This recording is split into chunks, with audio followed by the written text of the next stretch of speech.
Hello and welcome to 1971, and would you believe it, Big Sean Connery is back as Bond, and he's back after 4 years of what appears to be very good eating, and also having a very large salary waved under his nose too. Who could turn it down? Certainly not he. So he's back, which means Bob Simmons is back as well, and a number of terrific set pieces to examine this week. We're going to start with the pre-title sequence, and who better to discuss it with us than, of course, the man who managed to get himself a name in On Her Majesty's and in Diamonds as well. It is Terry Mountain. I got a call. I was in Malta at the time. I was in Malta on holiday, and Right. Came back, and my mother gave me a little list. She said, Bob called from Pinewood. Would you give him a call? So I knew obviously who it was. I spoke to Bob. He said, Terry, he said, we're doing Diamonds Are Forever, like you know. He said, I'd like you to come and meet the director, Guy Hamilton. There could be a part in this film for you to play. And I said, is that Peter Franks? So he laughed. He said, no. He said, that Joe Robinson's doing that. I said, oh, what a shame. He said, but there's a nice part for one of Blofeld's guards. Come and see Guy, and we'll see what we can do. Mm-hmm. So I went up to Pinewood. I saw George Leach or Bob Simmons. They took me on the set. Well, Bob did. Bob took me on the set. And he said, Guy, he said, this is Terry Mountain I told you about.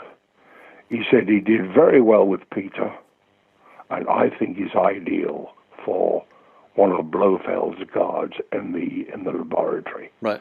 The guy looked at me, looked at Bob. He said, Bob, he said, if you're happy with Terry, that's good enough for me. Oh, so Bob said, okay, Terry, he said, the part's yours. So I'm more than pleased. I'm more than pleased. Of course, yeah. So when we got on the set, they measured me for a steel plate, a steel waistcoat. Oh, yes. Caught on the outside. So when 007 threw the darts, the knives at me, the scalpels at me. Yep. They would come through a catapult, back of the camera, stick into the cork. They would cut the wire, and I would react to the knives going in me. Yeah. And before we did that, a guy called George Cooper, a very, very good stuntman. Oh, lovely man, yeah. Very fit, a very fit stuntman. Yeah. An old pal of mine from way back. We'd done a few things over the years. And Guy said to George, he said, say this after me. So Guy said, hold it. Get your hands up. So George had one of those nice, soft Cockney accents. And Yes, George he said, had. hold it. Get your hands up. So Guy said, oh, that's terrific, George. That's great. He said, Terry, he said, I want you to say the same thing, but as loud as you can. Hold it. I said, can I walk into it, Guy? Can I turn around and walk into it? Mm-hmm. He said, yeah. He said, let me see what you can do. Let's hear it. So I turned around, and I turned into the mic, yeah. And as loud as I could, I said, hold it. Get your hands up. And John, the whole of the set stopped. You could have heard a pin drop. They all had their hands up. Well, yeah, Sean turned around very quickly. Suck it on his back. So Guy said to me, he said, Terry, he said, you can do the dialogue. Nice. That's terrific. That's what I wanted anyway. But and then it worked. And then we did the introduction. George and myself with Charles Gray, who walked onto the set. Right. And, well, that was a week's work. It took a week to film that, right? It was a week's work. Wow. Yeah, because there's quite a lot going on in that pre-title. I mean, there's your scuffle, you and George scuffling there, and then of course there's Bill Morgan being submerged below all of that gunk and goo. Wasn't Bill terrific? Good Lord, yeah, I've seen that scene numerous times, and Bill was acting when he went under the mud. Yeah. And 007 pulled him out. There wasn't one bubble on his nose. No. And when he let him go again, and he just sobbed. There was no bubbles there. Was a tremendous actor, tremendous player. There's no panic at all, was there? He was just very cool, very calm. Yeah, and I'd like to tell you about Blofeld's double. That he was doubled by Chris Webb. Chris Webb, yeah. Another very good stunt boy. And when Chris was doubling Blofeld, and Blofeld was strapped on that surgical stretcher, yes, and pushed into that rice pudding. Indeed, I couldn't have done that stunt. I just couldn't have done it. To be tied down, pushed into that potato, and waiting for the prop boys to pull me out. Yeah. Now I'm afraid my claustrophobic attitude it wouldn't let me do that. It takes a lot, because he's got a mask on, hasn't he, as well? So he's wearing a mask and, being pushed in there as well. On the stretcher, it's an extraordinary thing to be able to do. And I guess you go through it in your mind and think, well, if I was in his position, this is what I'd do. But to be in that position is an extraordinary thing. And he's very, again, there's some outtakes towards the end of, I've seen some outtakes of the gurney going in, and he kind of just manages to presumably get a foot on the floor, and then somebody comes in directly after it and pulls him out and gets the mask off his head, Wow. It's very cool, though. Braver than me, that's for sure. So you're driving through Las Vegas at night with a pretty girl in the car, and you get stopped by the police. What do? Well, if you're James Bond, you drive away as quickly as possible, trying to avoid capture. The vehicle stunt arranger was Kerry Lofton, a genius behind the wheel and just the man to look after a mass car chase through a built-up area. He was the guy driving the truck in Jewel, if you remember, and the guy who drove Herbie in Love Bug and Goes Bananas, plus 300 other credits. He brought all the right people to drive the lead cars. Richard Butler, doubling Connery, and Bob Heron and Victor Paul in the chasing police cars. But a couple of stunts required two different drivers, as we'll see here. So partway through the car chase, and here's the collisions. Now, the car is being driven by stuntman Bill Hickman.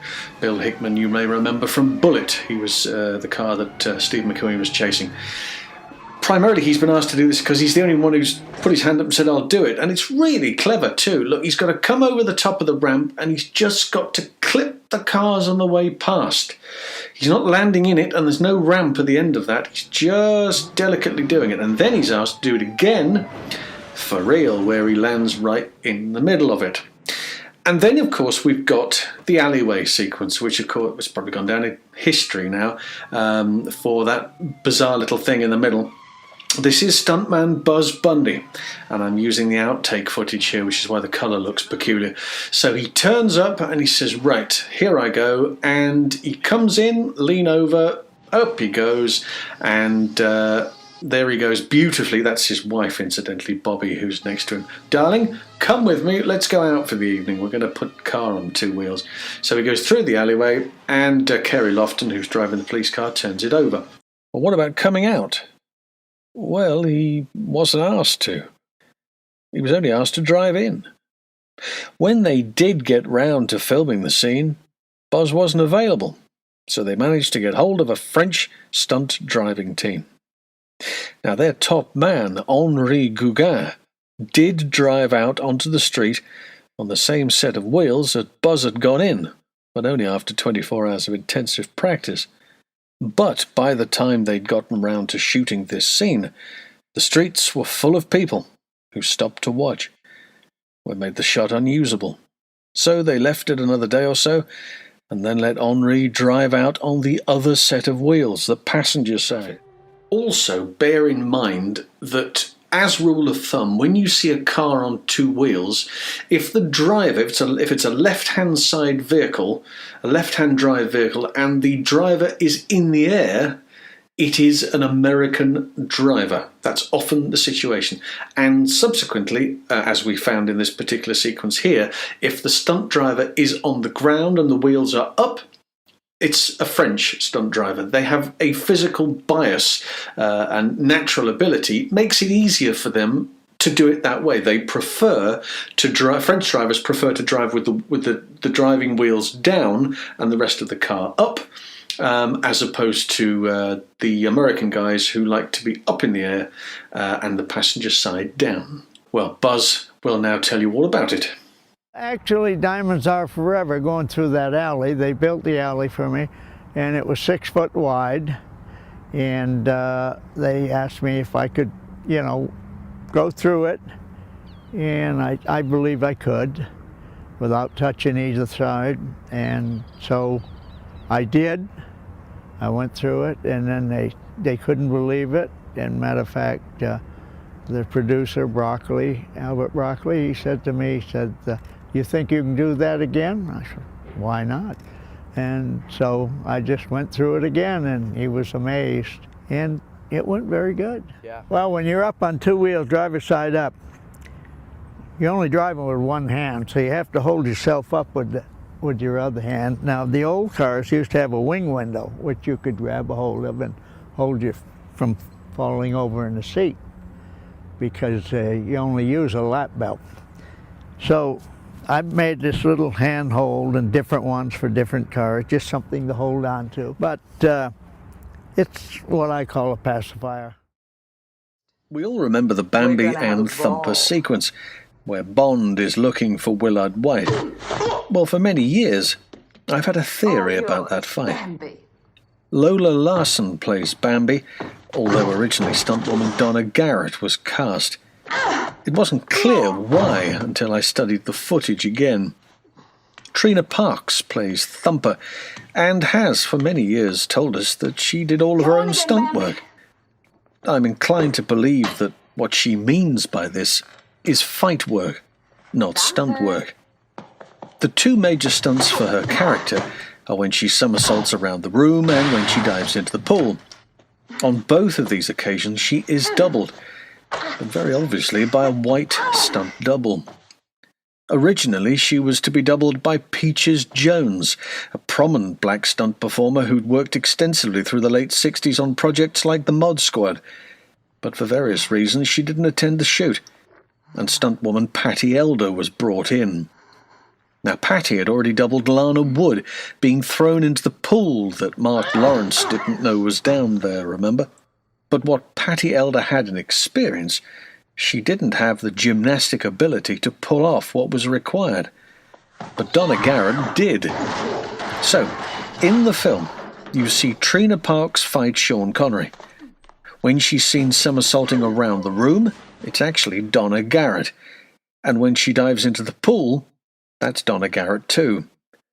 The concern here is that Hollywood had many black stunt women who were more than capable of performing the gymnastics and diving required on this film, but due to time constraints they chose to employ a white double. Now, how would Bond have put it? Not exactly our finest hour. So if you've enjoyed today's show, and let's be honest, why wouldn't you? Then subscribe. The buttons are down here. Click the subscribe button and enter a world of excitement. Simply the touch of a button. Thanks for joining me. See you next time.